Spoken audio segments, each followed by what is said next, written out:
Chapter 6: The Emerald Buddha and the Promise of Kings. The rain returned the next morning, not suddenly, not dramatically. It arrived the way old friends often do, quietly, without announcement, without ceremony. One moment the sky above Bangkok was pale silver. The next, gentle drops were falling onto rooftops, temple courtyards, and riverboats moving along the Chao Phraya.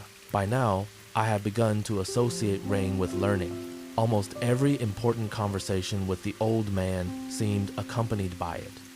Perhaps that was one reason the memories felt so vivid. Rain slows the world. People walk more carefully. They linger longer beneath awnings. They sit longer in cafes. They watch more closely. And stories, I was beginning to realize, thrive in moments when people slow down. That morning, I took a ferry across the river. The water looked darker beneath the clouds. Passengers stood quietly beneath the covered deck. Some stared at phones. Others watched the city pass by. An elderly woman carried flowers wrapped carefully in banana leaves. A young father held the hand of his daughter. A monk sat silently near the bow of the boat. No one seemed rushed. No one seemed impatient. The river moved at its own pace, and everyone moved with it. As we crossed the water, I caught sight of one of Bangkok's most famous landmarks. Its rooftops shimmered despite the cloudy sky. Its walls seemed to glow softly above the riverbank. For centuries, it had stood at the heart of the kingdom, watching history unfold, watching kings come and go, watching generations grow old, watching the city transform around it, and suddenly I remembered the old man's words. Tomorrow we talk about kings. I had a feeling this place would be part of that story. The rest of the day passed quietly. I wandered through old streets, stopped at a small cafe, read portions of the book I had purchased, and as evening approached, I once again found myself walking toward the river. The familiar restaurant glowed warmly beside the water, its yellow lights reflected across wet wooden floors. The smell of tea drifted through the air, and there he was, the old man, waiting, exactly as before. Somehow, seeing him had become comforting, like returning to a favorite chapter of a book. When I sat down, he smiled immediately. "You visited the old city today." I laughed. "How did you know?" "You have the look." "The look?" "The look of someone who spent all day thinking." I nodded. That was probably accurate. The waiter brought tea. The river drifted quietly beside us. The rain tapped gently against the roof. And once again, the lesson began. The old man folded his hands together, then looked toward the dark water. "Do you remember what I told you? About kings?" He nodded. Tonight we begin understanding why the name became so long. I leaned forward. The mystery that had started days earlier was finally beginning to reveal itself. The old man smiled. "The long name is not just poetry." "It isn't?" "No, it is also a statement." "A statement?" He nodded. "A declaration." The rain softened. The river seemed to listen. Even the restaurant felt quieter, as though the city itself wished to hear the story. The old man continued, "When a capital city was established, it represented much more than buildings." I nodded. That idea already felt familiar. The city represented dreams, identity, values. The old man smiled, but it also represented legitimacy. The word lingered in the air. Legitimacy, power, authority, continuity.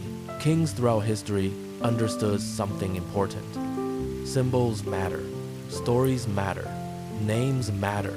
People need reasons to believe, reasons to trust, reasons to unite. And names often become part of that process. The old man pointed toward the skyline. "Imagine building a new capital." I pictured it, a city rising beside a river, temples under construction, palaces taking shape, workers moving stone and timber, boats carrying supplies, a kingdom beginning a new chapter. "You need more than walls," the old man said softly. "You need meaning." "Hello?" I nodded slowly. Now I was beginning to see. The name was not merely decorative. It was foundational, a story woven directly into the identity of the city itself. The rain grew heavier for a few moments. Water streamed from the edge of the roof. The river swallowed every drop, and the old man began speaking about one of Thailand's most important symbols, a symbol known throughout the kingdom.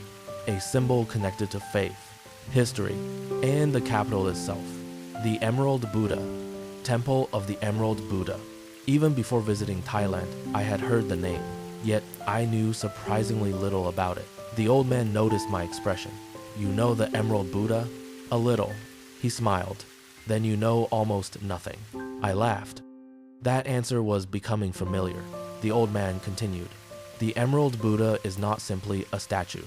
No, no." His voice softened. "It represents continuity." That word again, continuity. The bridge between generations. The bridge between past and present. The bridge between memory and identity. For centuries, kingdoms rise and fall. Borders change. Leaders change. Cities change. Yet certain symbols remain. The Emerald Buddha was one of those symbols. The old man explained how it became connected to the monarchy, to national identity, to the story of Bangkok itself. I listened carefully. The rain continued. The city glowed softly beyond the river. And for the first time, I began understanding why spiritual symbolism occupied such an important place inside the city's name. A boat passed slowly. Its reflection stretched across the dark water. The old man watched it disappear into the night. Then he spoke again. "Many foreigners see temples as tourist attractions." I nodded. That was certainly true. Guidebooks often reduce them to landmarks, photo opportunities, destinations. But the old man shook his head.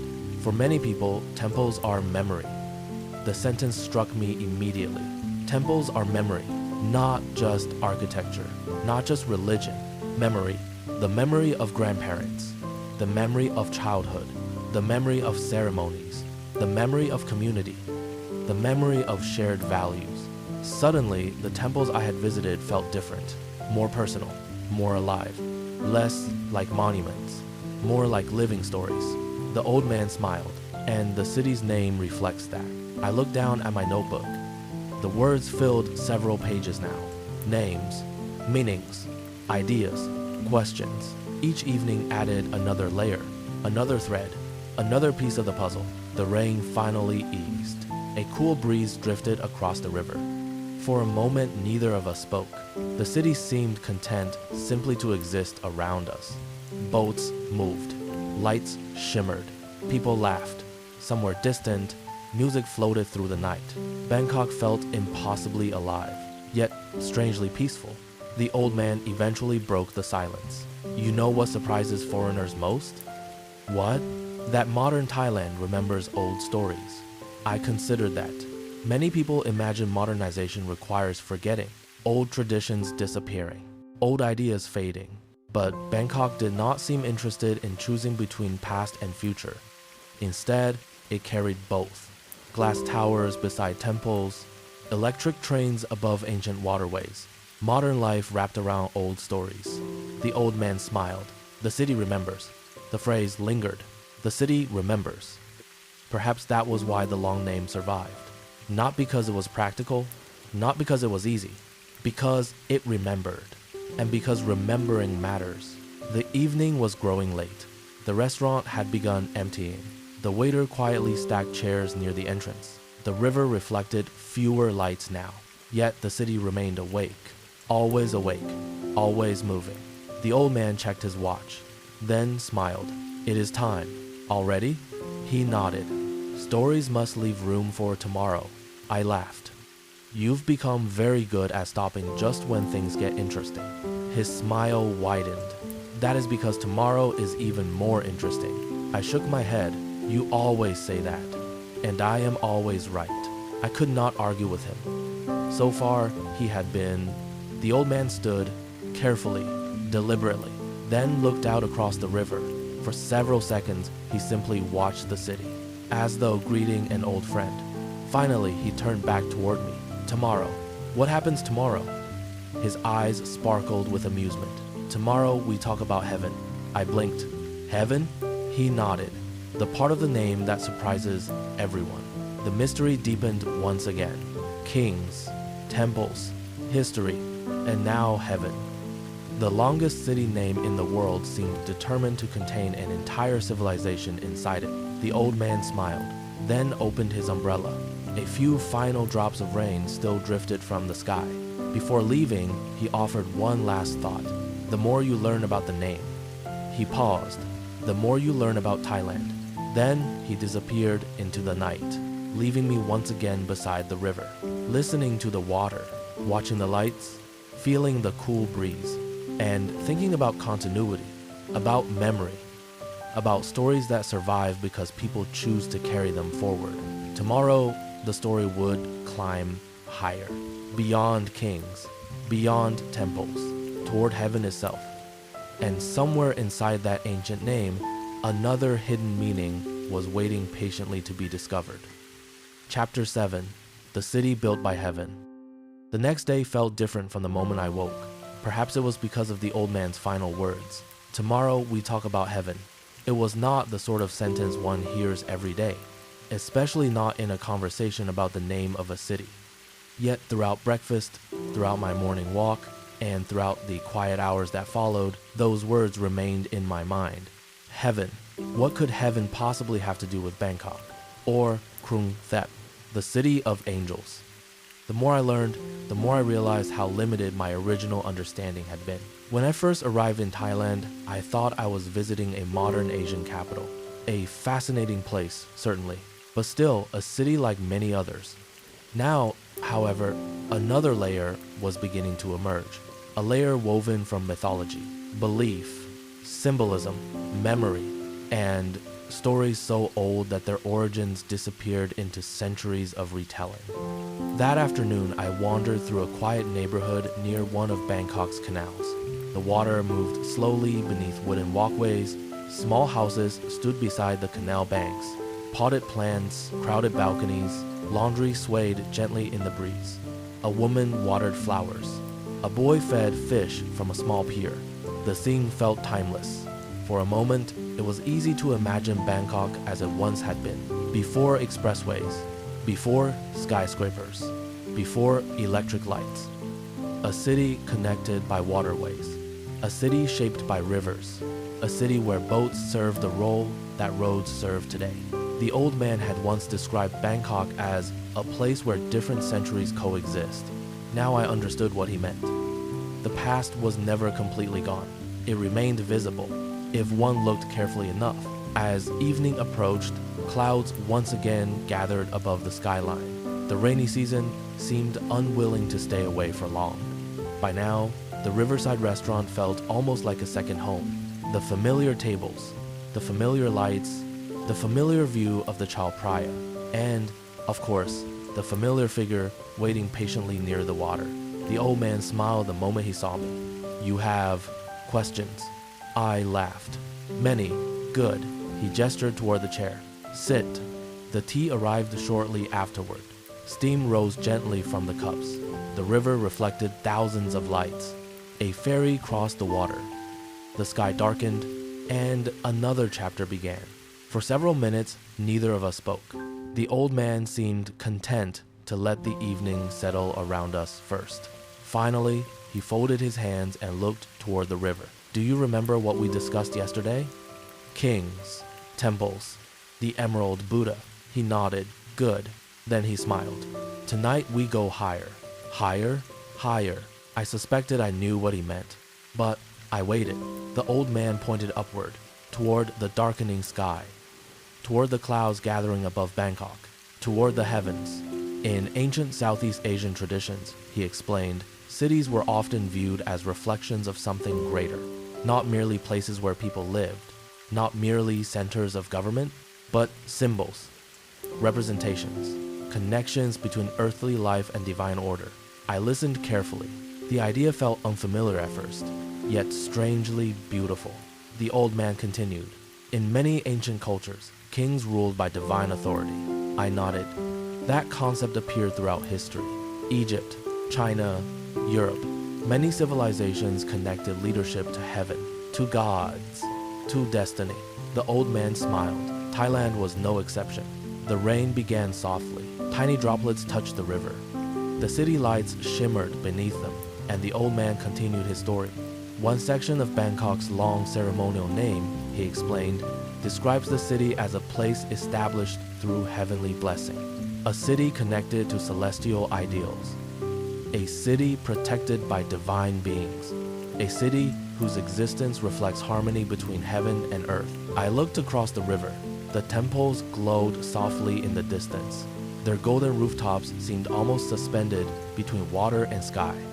For the first time, I began understanding why the name was so elaborate. It was not trying to identify a location. It was trying to describe an ideal, a vision, a dream. The old man seemed pleased by my expression. You are beginning to see it. Maybe. He chuckled. Definitely. I laughed. How can you tell? Because you stopped asking how long the name is. I thought about that. He was right. At the beginning, I had been fascinated by the length. Now I was fascinated by the meaning. The length no longer seemed unusual. It seemed necessary. How else could one contain so many ideas? A breeze drifted across the river. The smell of rain mixed with the scent of food from nearby restaurants, garlic, lime, fresh herbs. The city felt alive, comfortable, human. The old man watched a long-tail boat disappear into the darkness. Then he spoke softly. Have you ever noticed something interesting? What? Many modern cities celebrate efficiency. I nodded. That seemed true. Speed, convenience, productivity, growth. Modern urban life often revolved around those ideas. But ancient cities celebrated meaning. The sentence lingered. Meaning, not efficiency. Meaning, the old man smiled. Ancient people asked different questions, such as, why are we here? What values matter? What kind of society do we want to build? I stared at the river. The questions felt surprisingly relevant. Perhaps every generation asks them. Only the answers change. The old man continued. The city's name contains answers. The rain intensified briefly. Water rippled across the river's surface. Reflections shattered into thousands of fragments, then slowly reassembled themselves. I watched the transformation, mesmerized. The old man followed my gaze. Beautiful, isn't it? It is. Rain changes things. Only temporarily. He smiled. Exactly. For some reason, the exchange felt important. Perhaps because cities change too. Buildings rise. Buildings disappear. Generations come and go. Yet, certain ideas remain. The long name has survived because people continued believing it mattered. Not necessarily every detail, not necessarily every word, but the meaning behind it, the identity, the story, the connection. The old man leaned forward slightly. Would you like to hear a legend? My answer came immediately. Of course. His smile widened. Good stories, I was learning, often begin with legends. And Thailand possesses many. Some historical, some spiritual, some existing somewhere between the two. The old man explained that traditional interpretations of the city's ceremonial name connect Bangkok to the idea of a heavenly city, a place blessed by divine forces, a place associated with prosperity, a place worthy of protection. Not because it was perfect, no city is, but because it represented an aspiration, an ideal worth pursuing. I like that. The distinction felt important. The city was not described as heavenly because it had achieved perfection. It was described as heavenly because it pointed toward something higher, something people hoped to create together. The old man nodded when I shared the thought. Exactly. For a while, we simply watched the river. The conversation slowed. The city continued breathing around us. A couple walked along the riverbank. Children laughed nearby. A fairy horn echoed through the darkness. Life continued. Ordinary life. Yet somehow the ordinary felt extraordinary. Perhaps because stories change the way we see things. Once you understand a place more deeply, even familiar scenes become richer. The old man smiled. You know what foreigners often expect? What? Secrets. I laughed. Fair. People come looking for hidden mysteries. Yes, but sometimes the mystery is visible every day. I thought about the city's name, written on maps, printed on signs, repeated endlessly, yet largely unnoticed. A mystery hiding in plain sight. The old man pointed toward the skyline. Most people spend their lives looking for treasure. I nodded, and often the treasure is already beside them. The evening grew later. The rain faded once more. The river calmed. The city lights reflected clearly across the water. The old man checked his watch, the familiar signal that the evening's lesson was nearing its end. I found myself disappointed. Every conversation seemed to pass too quickly. Every answer created new curiosity.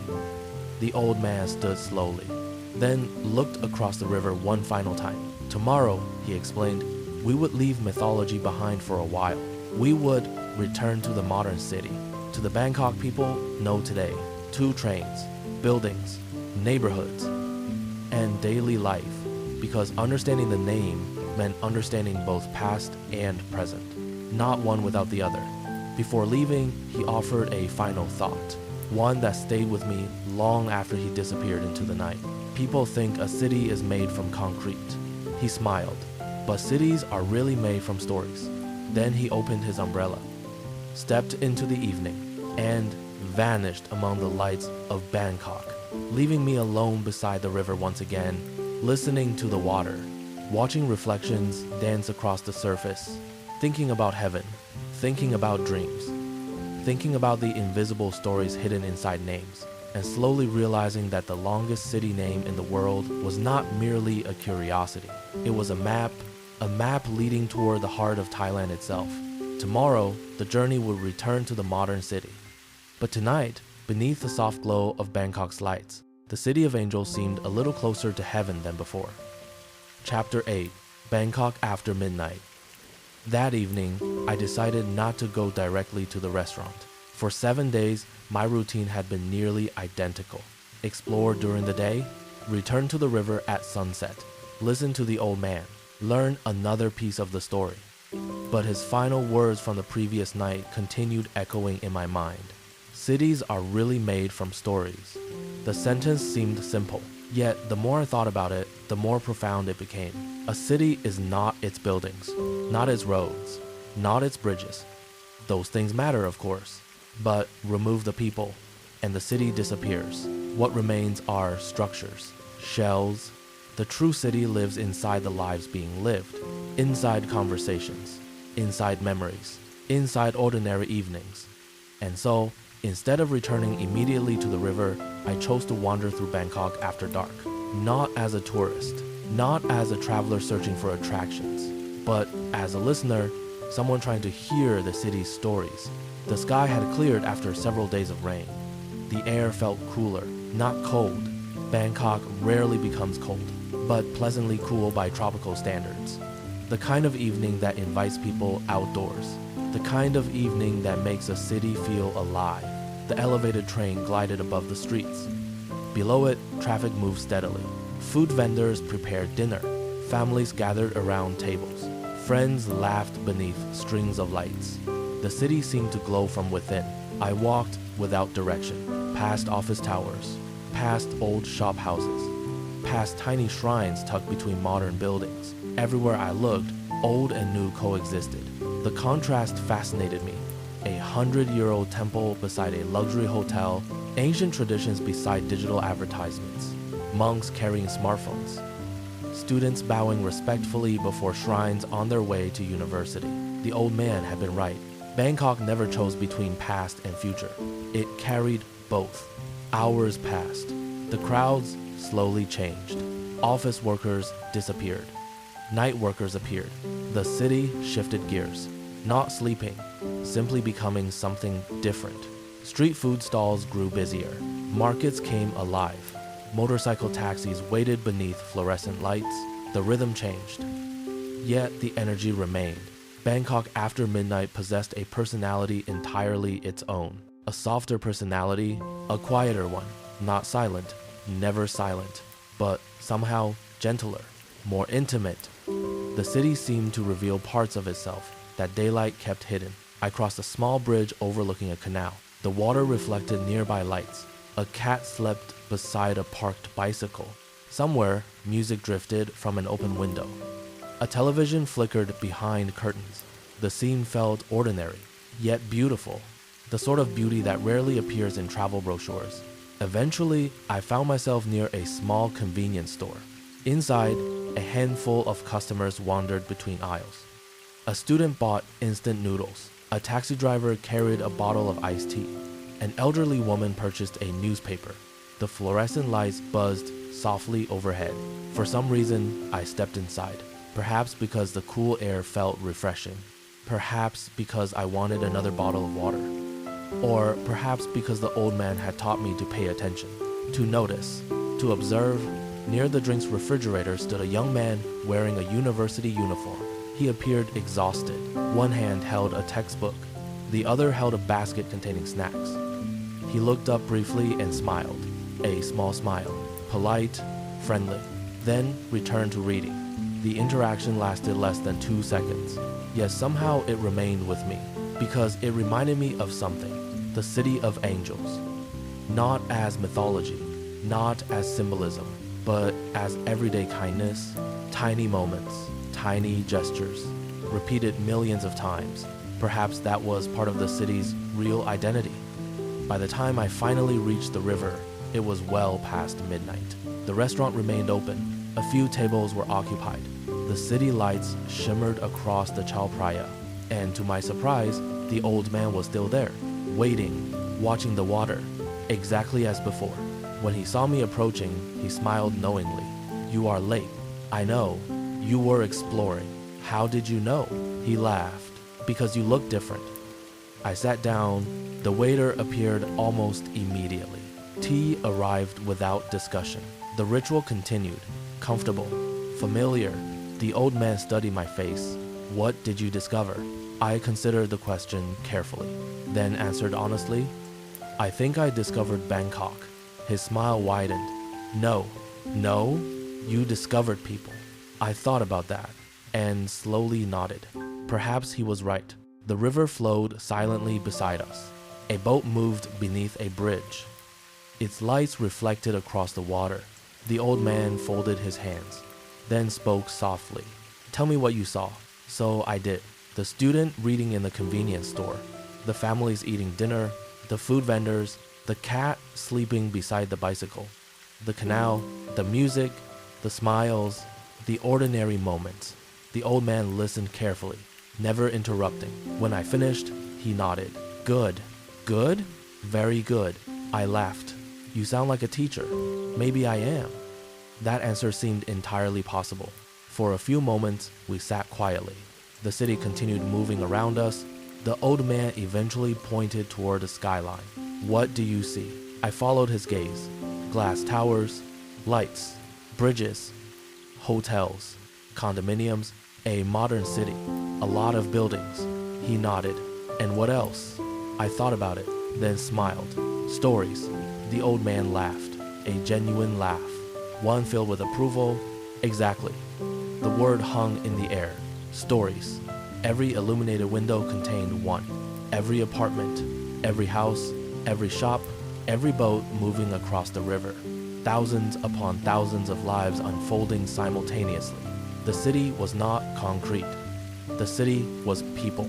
The old man looked toward the river. "Do you know why I wanted you to explore tonight?" I shook my head. "Because the name means nothing without the people." The answer surprised me. Perhaps because it felt so obvious once he said it. A name can describe ideals, dreams, history, mythology, but ultimately, a city exists because people give it life. Without them, the words become empty. The old man nodded. Exactly. The rain had not returned that evening. Instead, the sky remained clear. The stars were faint. The city lights too bright for many of them to appear. Yet a few managed to shine through. Tiny points of light above the skyline. The old man followed my gaze. "Beautiful. It is. You know, foreigners often think Thailand's greatest attractions are temples." I nodded. "Many certainly do." "Or beaches." "Yes. Or food." "Definitely." He smiled. "But Thailand's greatest attraction is people." The sentence felt simple, yet true, because nearly every meaningful memory I carried from Thailand involved human interaction. A conversation, a smile, a shared meal, a helpful stranger, a story. The old man raised his teacup. "To people." I raised mine. "To people."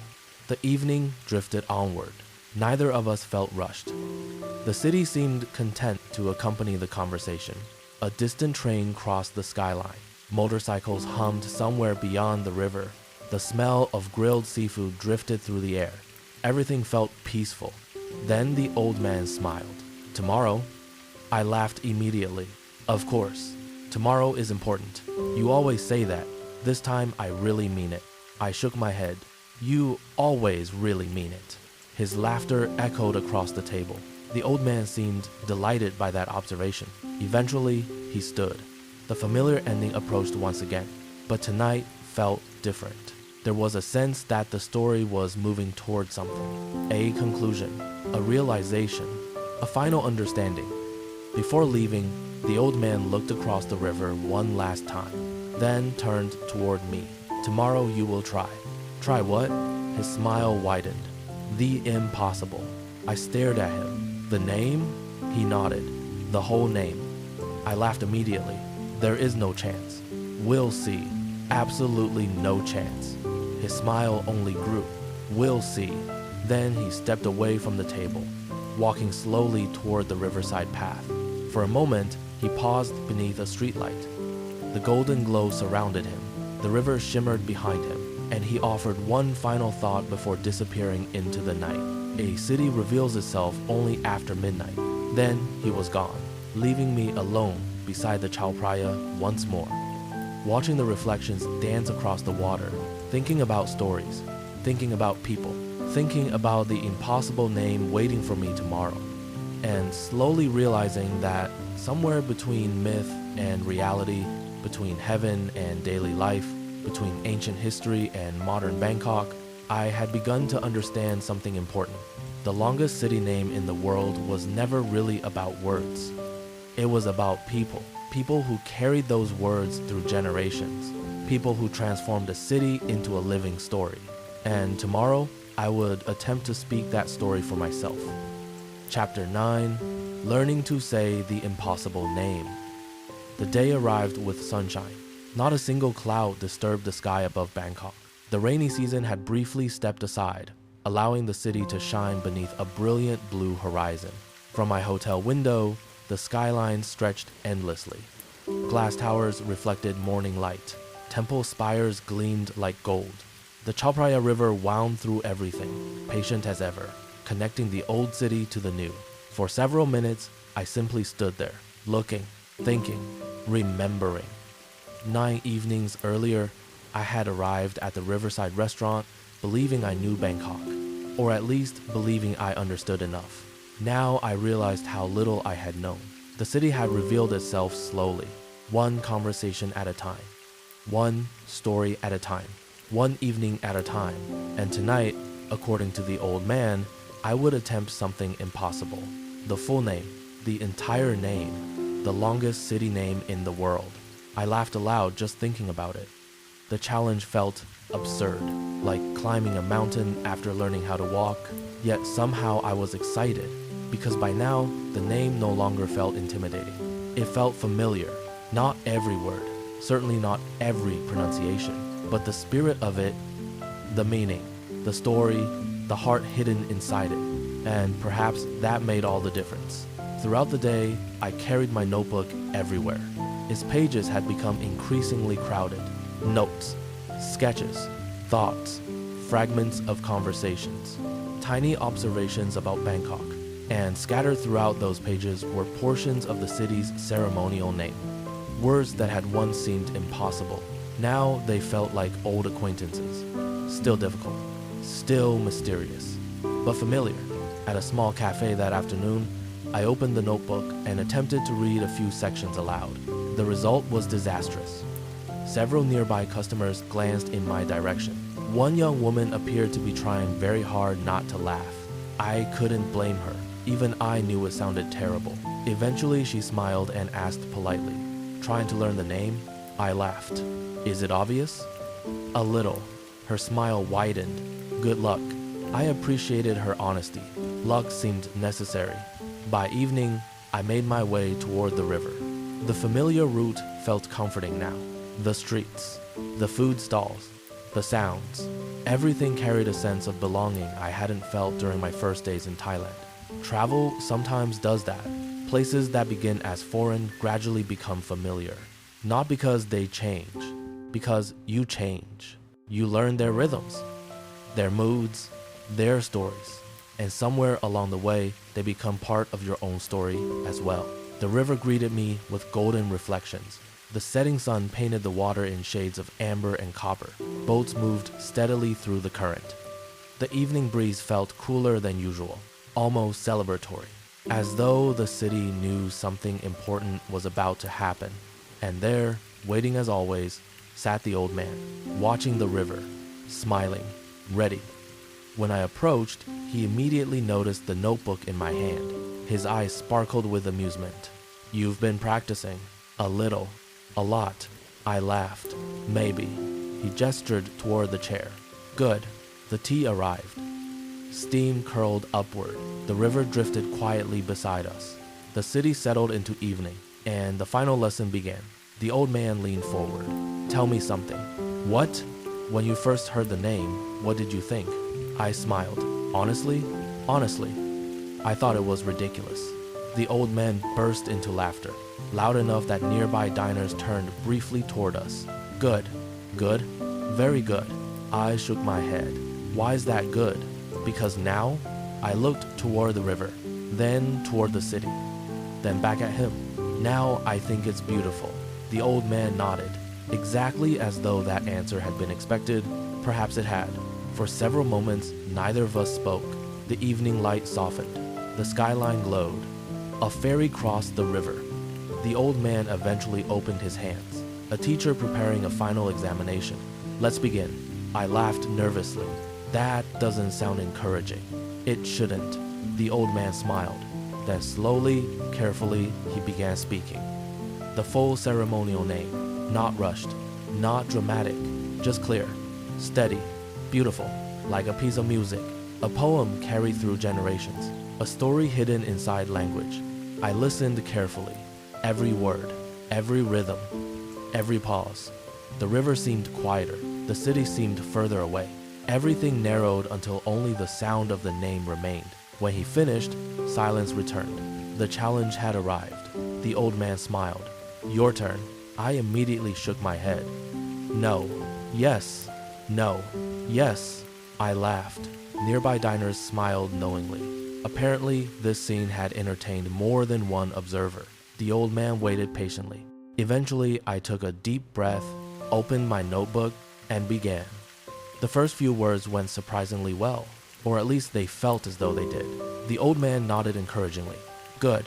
I continued. Then things deteriorated. Rapidly, a misplaced sound, a forgotten word, a completely incorrect pronunciation. The old man covered his face, trying not to laugh. I stopped. "What?" His shoulders shook. "I accidentally said something strange, didn't I?" He nodded. "Very strange." I laughed. "What did I say?" The old man explained. And somehow it was even more embarrassing than I expected. Fortunately, everyone involved found it amusing, including me, especially me. We tried again, and again, and again. Each attempt improved slightly. The words became less intimidating. The rhythm became clearer. The structure became visible. The impossible slowly became possible. Not easy, never easy, but possible. The old man smiled. "You know what is happening?" "What?" "You stopped memorizing." "I did?" He nodded. "Now you're understanding." The observation surprised me, yet it felt true. Earlier, the name had seemed like a collection of sounds. Now it felt like a collection of meanings. The difference mattered, because stories are easier to remember than syllables. Meaning is easier to remember than noise. And the name contained meaning everywhere. The river reflected the first stars of the evening. A soft breeze drifted across the water. The city hummed gently around us. The old man watched me carefully, then asked, "What is the first thing foreigners notice about the name?" "The length." "Yes." "What should they notice?" I considered the question, then answered, "The meaning." The old man smiled. Exactly. The answer felt important. Perhaps because it applied to more than names. People often notice what is obvious, rarely what is important. The obvious is easy. The important requires attention, patience, curiosity, the very qualities the old man had encouraged from the beginning. For a while, we simply watched the city. The conversation slowed.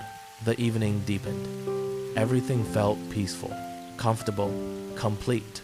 Then the old man asked another question. Do you know what the name reminds me of? What? A gift. I looked at him curiously. A gift? He nodded. Every generation receives it. The river flowed quietly beside us. The lights shimmered. The city listened, and every generation passes it on. The sentence lingered. Beautiful, simple, true. The name survived because people chose to carry it forward, like a story, like a tradition, like a memory. The longest city name in the world existed not because it was written somewhere. It existed because people remembered, because people cared, because people continued speaking it. The night grew later.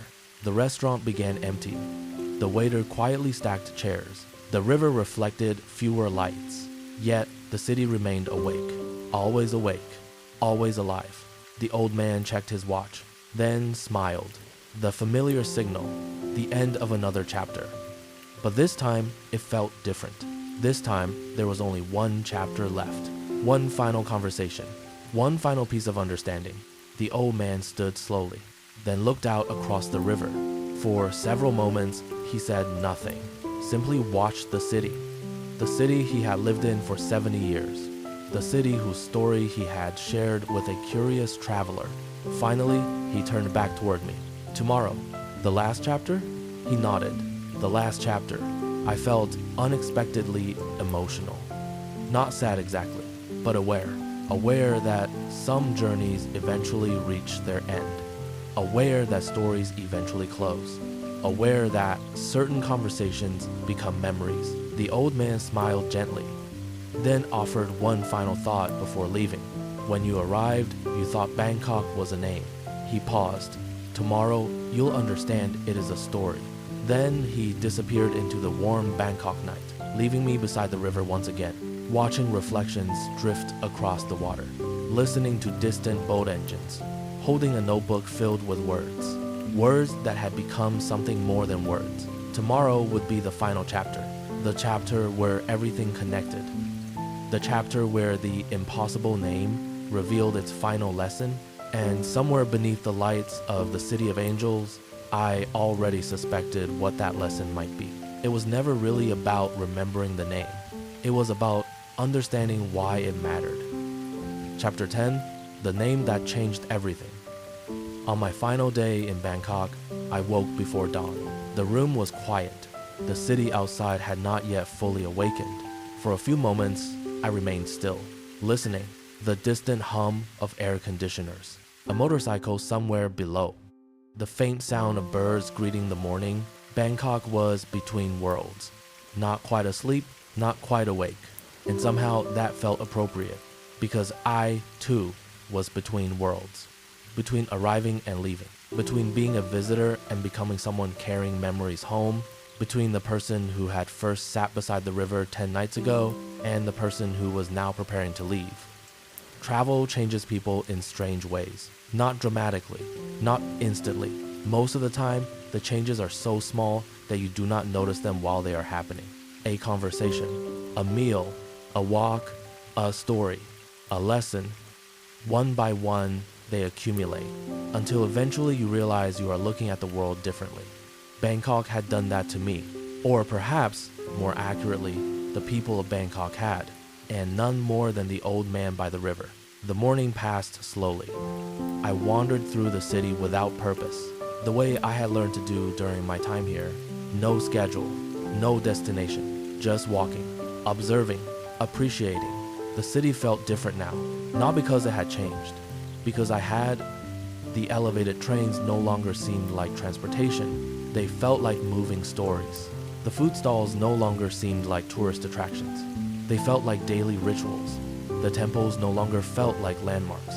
They felt like living memories. Even the river seemed different, not merely water flowing through a city, but a witness that had watched generations come and go. Kings, monks, merchants, students, travelers, families, the river remembered them all. And somehow, after 10 days, I felt connected to that memory, even if only briefly. As sunset approached, I returned to the riverside restaurant for the final time. The familiar path felt strangely emotional. The familiar lights, the familiar smell of tea, the familiar sound of the river. Everything seemed sharper, more vivid, as though my mind was trying to preserve every detail before departure. The sky glowed orange above the city. Clouds drifted lazily across the horizon. The Chao Phraya reflected the fading light, and there he was, the old man, waiting, just as he had been on the first evening, watching the river, smiling. When he saw me approaching, he stood, not because he needed to, but because he wanted to, a gesture of respect, of friendship, perhaps even of farewell. I smiled, and for a moment, neither of us spoke. Words seemed unnecessary. The river already knew the story. Eventually, we sat. Tea arrived. The evening settled around us, and the final chapter began. The old man looked at me carefully. Well, I laughed. Well, what? What have you learned?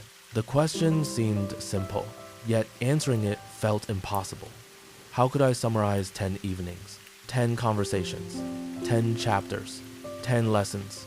I stared at the river, searching for the right words. Finally, I spoke. I learned that Bangkok isn't really Bangkok. The old man smiled. Good. I learned that Krung Thep means the city of angels. He nodded. Good. I learned that the long name carries history. Good. It carries language. Good. It carries mythology. Good. It carries kings. Good. It carries temples. Good. It carries memory. The old man smiled. Very good. I paused, then looked toward the skyline. The city glowed beneath the evening sky, ancient and modern at the same time, past and future existing side by side. And suddenly, I understood the answer. The real answer. I learned that the name is Thailand.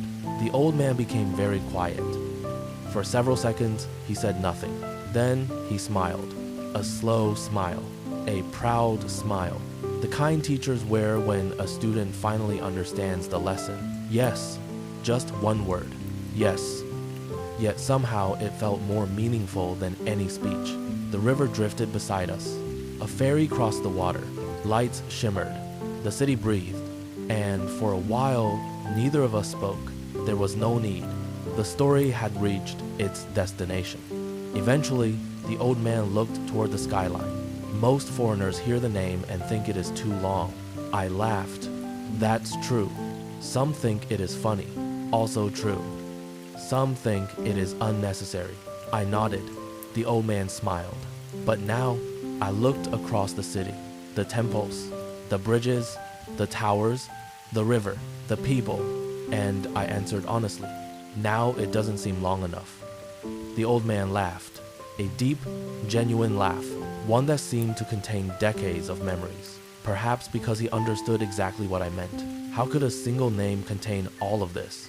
All this history, all this culture, all these stories, all these lives. The miracle was not that the name was long. The miracle was that it managed to say so much at all. Night gradually arrived. The sky darkened. The city lights brightened.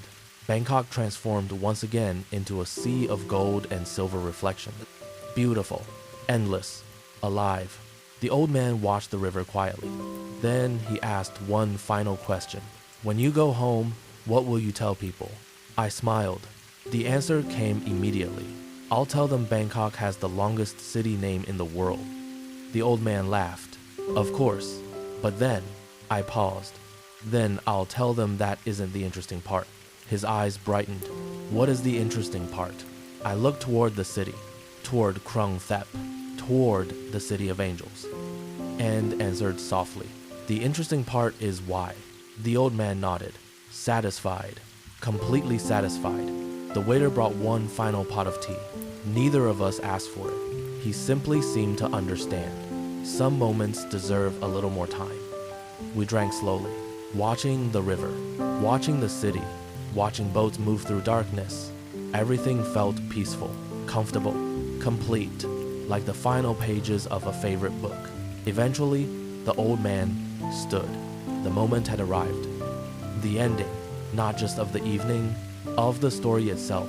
For a few seconds, we simply looked at one another. Two people from different countries, different generations, different lives, connected by nothing more than curiosity and conversation. And somehow that felt enough. The old man smiled, then extended his hand. I shook it, firmly, warmly, gratefully. Thank you, I said. For what? For the story. He laughed softly, then looked toward the city. The city told the story. Perhaps he was right. Before leaving, he offered one final piece of wisdom. The last lesson, the last gift, the last sentence of the journey. Most people travel to discover new places. He paused, then smiled. But the best journeys help us see familiar things differently. The words settled gently into the evening. Simple, true, beautiful. Then he opened his umbrella. Even though it wasn't raining, old habits perhaps, or perhaps he simply liked carrying it. And slowly, calmly, he walked away. Along the river, into the lights, into the city, into memory. I watched until he disappeared from sight. Then I turned toward the water. The Chao Phraya flowed quietly through the night, just as it had for centuries, just as it would for centuries more. The city glowed above it, a city many people call Bangkok, a city whose true name most visitors never hear, a city whose ceremonial name stretches across history, mythology, language, kings, temples, dreams, and memory, a city whose name tells a story. And perhaps that is why it remains one of the most beautiful names in the world. Not because it is long, not because it is famous, but because it reminds us of something important. Places are never just places. Names are never just names. And every city contains stories waiting patiently to be discovered. The lights shimmered across the river. The boats drifted silently downstream. The warm night breeze carried the scent of jasmine and rain. And somewhere beyond the skyline of the City of Angels, another traveler was probably arriving, looking at a map, seeing the word Bangkok, believing they understood, just as I once had. And perhaps one day, they too would discover the story hidden inside the name. A story that had changed the way I saw Thailand, a story that had changed the way I saw cities, a story that had changed the way I saw the world. The river continued flowing, the city continued glowing, and beneath the endless Bangkok night, the City of Angels whispered its ancient name into the darkness, a name that never truly ends, a name carried by generations, a name carried by stories, a name carried by memory, a name carried by people, and now, perhaps, carried by me as well. Good night. The end. Thailand still holds countless stories waiting to be discovered. If you would like to continue this journey together, I hope to see you again in the next story from Thailand Through Eyes. And if there is somewhere in Thailand you wish to visit through story, leave your suggestion below. Perhaps our next journey will begin there.